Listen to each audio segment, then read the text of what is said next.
Hello, and welcome to a Health Podyssey. I'm your host, Rob Lott.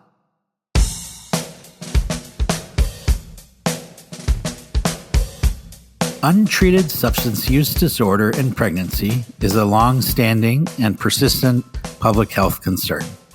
That's the first line of a new paper in the July issue of Health Affairs, and it spotlights a complicated question. What are our responsibilities as a society to the parties involved when it comes to untreated substance use disorder in pregnancy? One responsibility, of course, is to the pregnant person to help them get support and treatment they might need. One is to the future newborn to ensure they have a healthy and thriving parent and family that can provide the love and care they need. And one is to the caregivers, the doctors, the clinicians, and the policymakers to ensure that they have the guidance and tools they need to provide the care and treatment that's compassionate, just, and righteous. Is it possible for public policy to honor all of those responsibilities and goals? That's the subject of today's Health Podyssey. I'm here with Dr. Margaret Lloyd-Seeger, an associate professor at the University of Kansas School of Medicine in the Department of Population Health. She and her co-authors wrote the paper whose first line I just shared with you. It was just published in the July issue of Health Affairs, and its title is also one of its main findings. Quote, Connecticut's novel prenatal substance exposure policy is associated with declining CPS reports and foster placements. Dr. Margaret Lloyd-Seeger, thank you so much for joining us. I'm so excited to be here. All right, let's just dive right in. Let's start with a little background. What do we currently know about substance use disorder during pregnancy? How widespread is it? And what sort of typically happens in a situation where that's the case? Yeah, great question. It's a little bit tough to answer because we are occasionally talking about any substance use, and then other times we're talking about substance use disorder. So if we're talking about substance use, between 5 and 15% of pregnant women use substances, including alcohol and cannabis, at some point after learning that they're pregnant. Nationally, self-reported use in pregnancy rose to a recent peak in 2022 to over 9% of pregnant women self-reporting substance use in pregnancy. Now, we also know, however, that persisting in substance use in pregnancy can be an indication that there is a substance use disorder, and substance use disorders, including at higher severities, are more common among pregnant people who continue using substances versus the general population. But short answer is somewhere between 5 and 15%. We did some earlier analyses of Connecticut's approach in order to essentially count the number of people who were using substances, and it was 8% of births had substance exposure at some point in pregnancy. Okay, and you just mentioned that we sort of reached a peak during COVID? And I'm curious, do you have a sense, is that an increase in self-reporting or an increase in use or in sort of the prevalence of the disorder? And are we able to extricate those two things from each other? Yeah, that is a really good question as well. So I think the answer is both.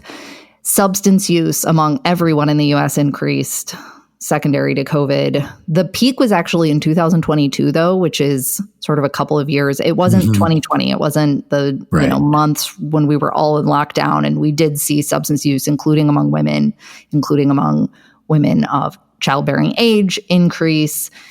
But the most recent peak was in the last couple of years. I think cannabis legalization, I don't think there is evidence that cannabis legalization has an impact on use in pregnancy. I think that's related to changes in the perceptions of safety around legalization, safer both socially, but also physically safer. As something becomes legal, people assume it's safer to use. So I think it's both. We've seen more use because there have been changes in policy, but then also the effects of COVID on isolation, mental health, and people using substances to cope with those issues. However, we saw in 2023 a decline in the proportion of pregnant people using substances.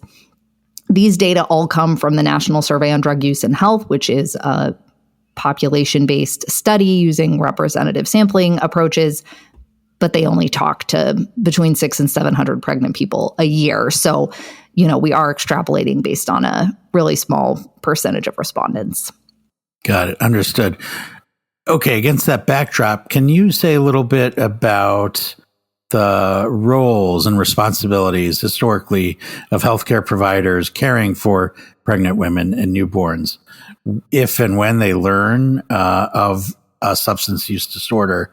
What does the law say they have to do? What do our sort of ethics and our principles imply their various responsibilities might be? States' policies dictate that. There is one federal policy that says anything about substance use in pregnancy, and it is CAPTA, the Child Abuse Prevention and Treatment Act, which in 2003 added language about prenatal substance exposure, which gave rise to the policy in Connecticut that we researched. But in terms of those immediate responses on whether you make a referral to child welfare or not is dictated by state policies. Taking it a little more granular, there are also hospitals that operate their own policies that are oftentimes more conservative than the state policy. But nonetheless, in over half of states, prenatal substance exposure, whether documented through toxicology, self-report, there's variations in that as well. Also variations depending on the type of substance, whether there are co-occurring safety concerns. Those all come into play, but it's state policy that says something. And again, in over 50% of states, there is some type of mandate to report prenatal substance exposure. That's changed over time in that it has increased dramatically over time. So Massachusetts was the first state to have a mandated reporting policy. That happened totally independent of any federal policy in 1974.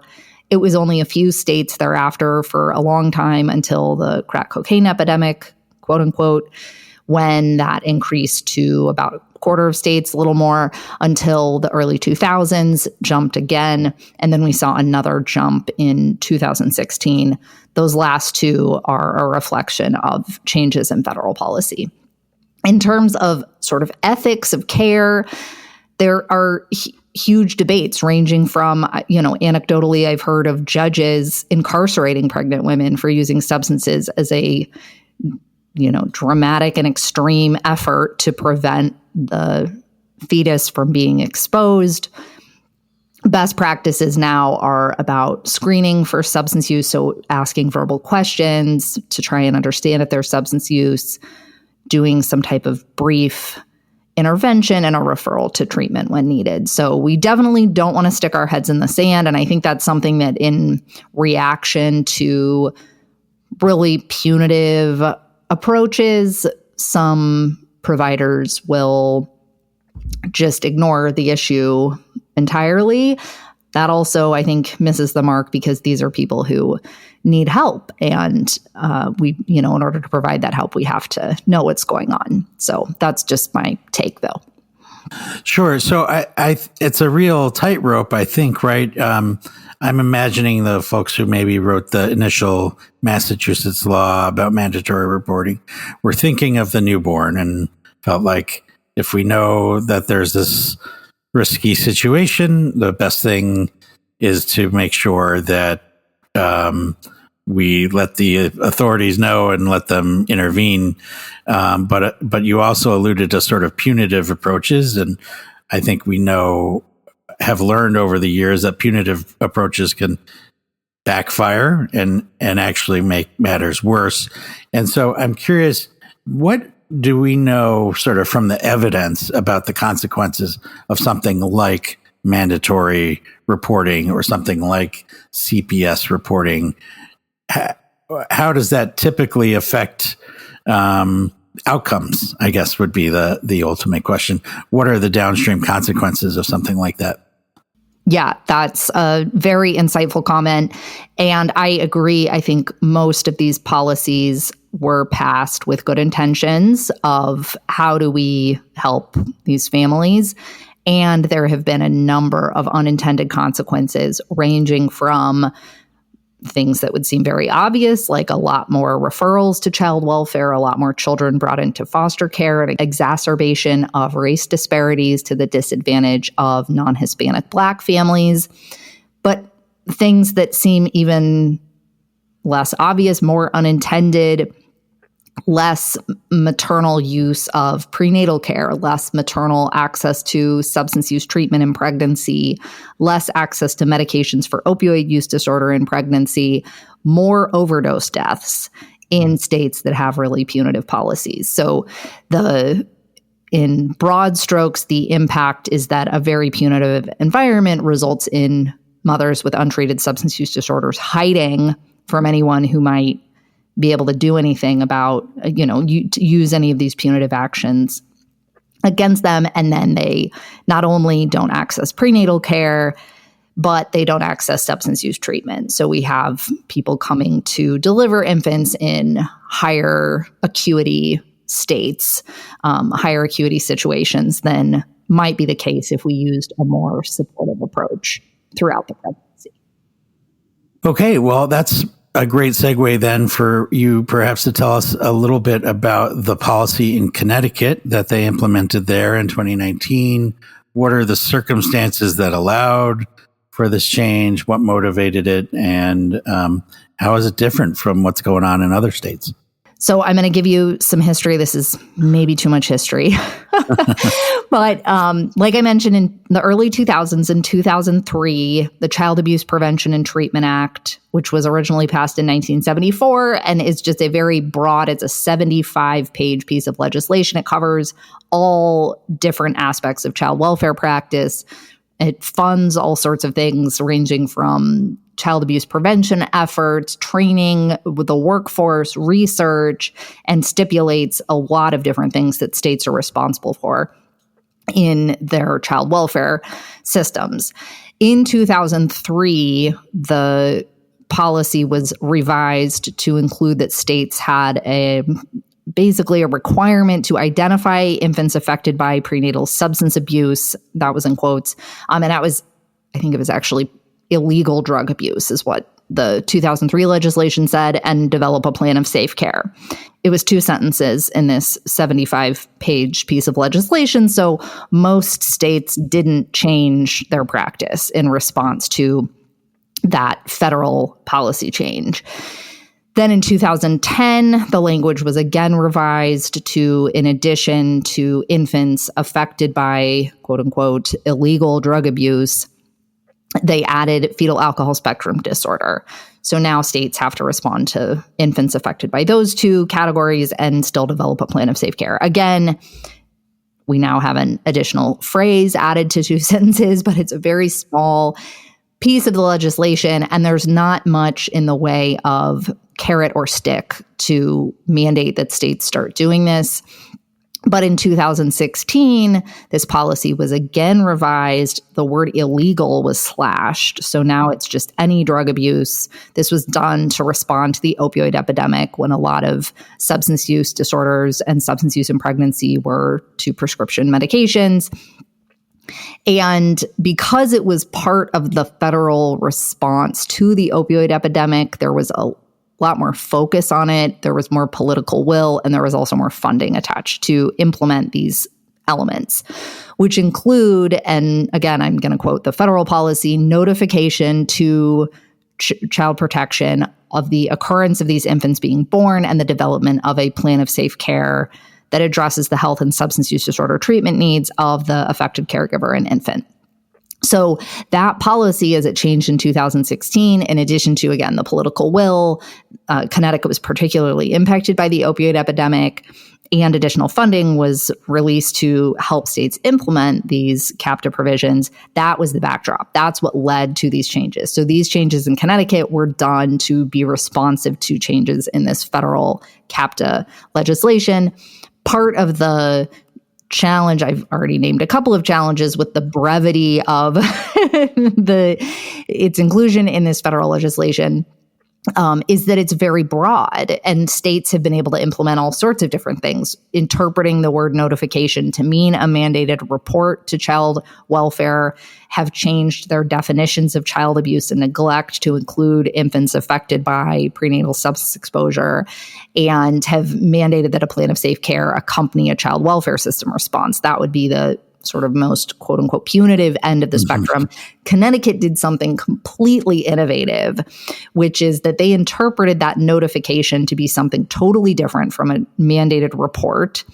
And the way the legislation is written, it doesn't require that the child welfare system learn the identity of any of these families, just that a notification be submitted. Presumably, if you use a public health approach to anything, you want to document the incidence of a disease or the incidence of a condition. So this is used for sort of public health surveillance rather than for, surveilling individual families. And so they developed this notification portal where providers submit de-identified information about the occurrence of the birth that has prenatal substance exposure, and then develop that plan of safe care, which Connecticut calls a family care plan, develop that outside the context of the child welfare system. So it's typically developed by the hospital social worker at the time of delivery.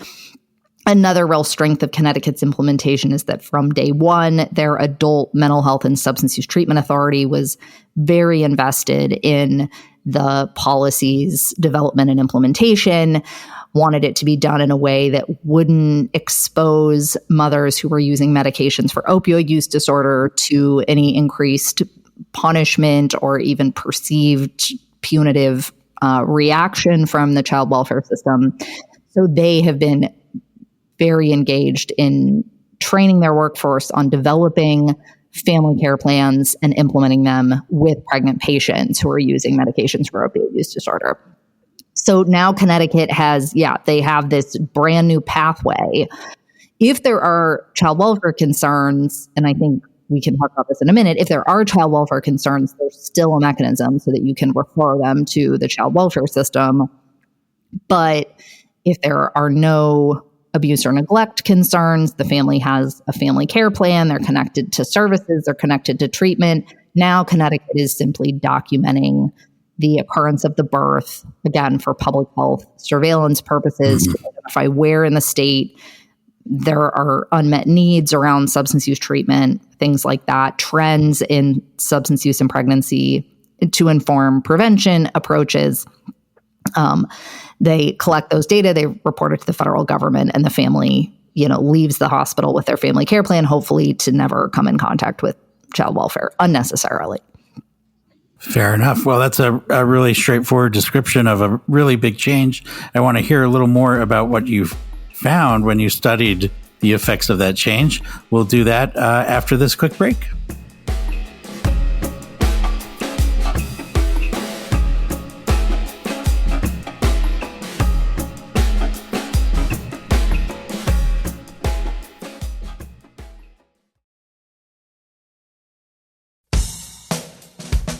And we're back. I'm here with Dr. Margaret Lloyd-Seeger, and we're talking about Connecticut's novel prenatal substance exposure policy. So just a moment ago, you told us all about the new approach. What did you learn about its impact during the first couple of years of implementation? Yeah, we learned that it is having an effect such that fewer infants are being referred and screened in to child welfare after the policy, and of infants who do get referred and screened in to the child welfare system, fewer of those babies are going into foster care. I actually was concerned that referrals would go up after the policy, just because now providers needed to respond to every infant with prenatal substance exposure. We knew that awareness of prenatal substance exposure could increase perceptions of risk to infants. So just due to the increased salience of the topic, and the notification portal asks some safety screening questions to ensure that infants that need it get a referral. Based on those questions, I was worried that the rates of reports were going to go up. And what we in fact saw is that the rates of reports relative to the number of infants who are born has gone down. to the tune of 7% per month over the course of the policy. Similarly, the proportion of infants that go into foster care has gone down 4% per month since the policy was passed. Oh, wow. So when you say per month, are you saying that from January to February went down 7%, and then from February to March it went down another 7%, and so on and so on? Yes, on average over the study period. Right. There are fluctuations, but that is the average change on an, again, aggregated average monthly basis. Mm-hmm. Wow, that's sounds pretty significant to me.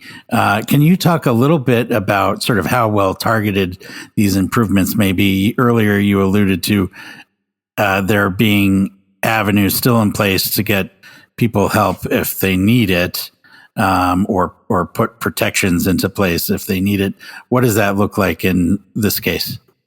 Our study doesn't directly address that question. The fact that fewer infants are going into foster care is encouraging. It would be really concerning if we saw a reduction in referrals, but then all of these babies were suddenly going into foster care. We would be concerned that maybe some of those middle risk infants were not getting connected to any services, and we didn't see that. So that's encouraging.